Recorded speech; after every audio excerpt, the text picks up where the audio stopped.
भगवान की भक्ति के 9 स्तर होते हैं। शास्त्रों में वर्णन आता है, आदौ श्रद्धा, ततः साधु संगोत्थ भजन क्रिया, ततो अनर्थ निवृत्ति स्यात्, ततो रुचिस, ततो निष्ठा रुचिस तथा। तो इस प्रकार से यह जो 9 सीढ़ियां हैं भगवत प्रेम की, उसमें सबसे पहली है श्रद्धा। सबसे पहले जब भगवान के प्रति श्रद्धा होती है, जब दृढ़ विश्वास और श्रद्धा होती है, तब हम भक्ति की सीढ़ी पर चढ़ना प्रारंभ करते हैं। श्रद्धा के बाद क्या है? तो कहा जब श्रद्धा होती है तब साधु संग मिलता है, सत्संग मिलता है, भगवान के भक्तों का हम संग करते हैं। उसके बाद क्या होता है? तो कहा भजन क्रिया। साधु संग के बाद, सत्संग के बाद हमें समझ में आता है कैसे भक्ति करना है। तो हम भगवान के नाम का जप करना प्रारंभ करते हैं, भगवान की कथा सुनना प्रारंभ करते हैं। फिर जो जो भजन की पद्धति बताई जाती है उन सब को प्रारंभ करते हैं। भगवान को भोग लगाना, भगवान की पूजा अर्चना करना, वे सभी विधि हम पालन करना प्रारंभ करते हैं। उसके बाद आती है स्थिति अनर्थ निवृत्ति की, जिसमें हमारे जो अनर्थ हैं भजन करने से वे सभी अनर्थ हृदय के धीरे धीरे जाने लगते हैं। पर यह जो स्थिति है ये बड़ी कठिन होती है। इसमें क्या होता है? तो कहा इसमें हमारे जितने भी अनर्थ पहले से हृदय में बैठे हुए हैं वे उड़ उड़ कर सामने आते हैं। कैसे? हमारे हृदय में जो अनर्थ हैं ये कई कई जन्मों से, हमारा शरीर तो बदल जाता है लेकिन मन बदलता नहीं है, मन वही होता है।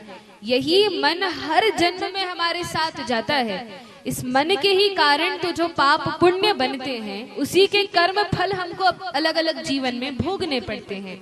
तो ये मन एक ही होता है और ये अनेक जन्मों से पाप करते हुए इतना मैला हो गया, इतना मैला हो गया, इसमें इतनी धूल जम गई है कि जब हम भजन करना प्रारंभ करते हैं तो मानो इस मन की सफाई होती है और तब यह धूल उड़ उड़ के दिखाई देती है।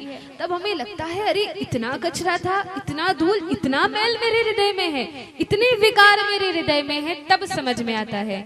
लेकिन तब घबराने की आवश्यकता नहीं है, क्योंकि हम 4थी सीढ़ी पर पहुंच चुके हैं। जिनका अभी तक भक्ति में पांव भी नहीं रखा, कम से कम हम उनसे तो आगे हैं, 4थी सीढ़ी पर पहुंच गए हैं। और तब ये विकार धीरे धीरे निकलते हैं। तब काम खूब उठ उठ कर आता है और साफ होता है, फिर क्रोध आता है और साफ होता है। सभी विकार उठ उठ कर हमें दिखते हैं कि हमारे हृदय में ये पड़े हुए हैं। और तब इनकी सफाई होती है जब हम भजन क्रिया करते हैं, जब भगवान के नाम का जप करते हैं। फिर क्या होता है?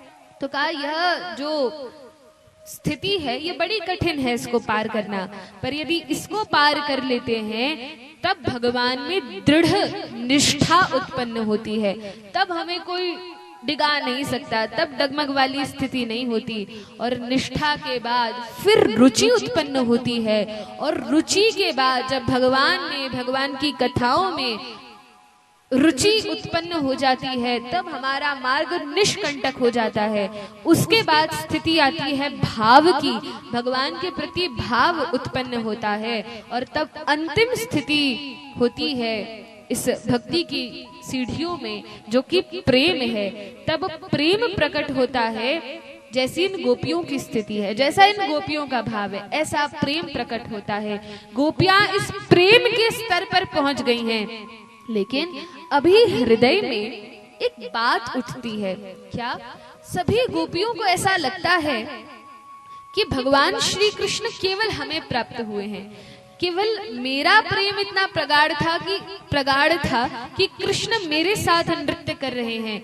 गोपियों को यह भान नहीं होता कि हमारे साथ अन्यों के साथ भी कृष्ण नृत्य कर रहे हैं।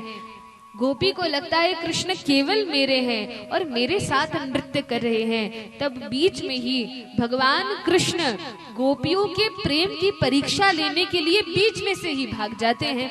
क्या करते हैं? भगवान लुप्त हो जाते हैं, कहीं छुप जाते हैं। और वर्णन है एक गोपी को लेकर भगवान कृष्ण जाते हैं, और वह गोपी कौन है? तो कहा श्रीमती राधा रानी को तो साथ में लेते हैं और उनको साथ में लेकर कृष्ण जाकर कहीं छुप जाते हैं।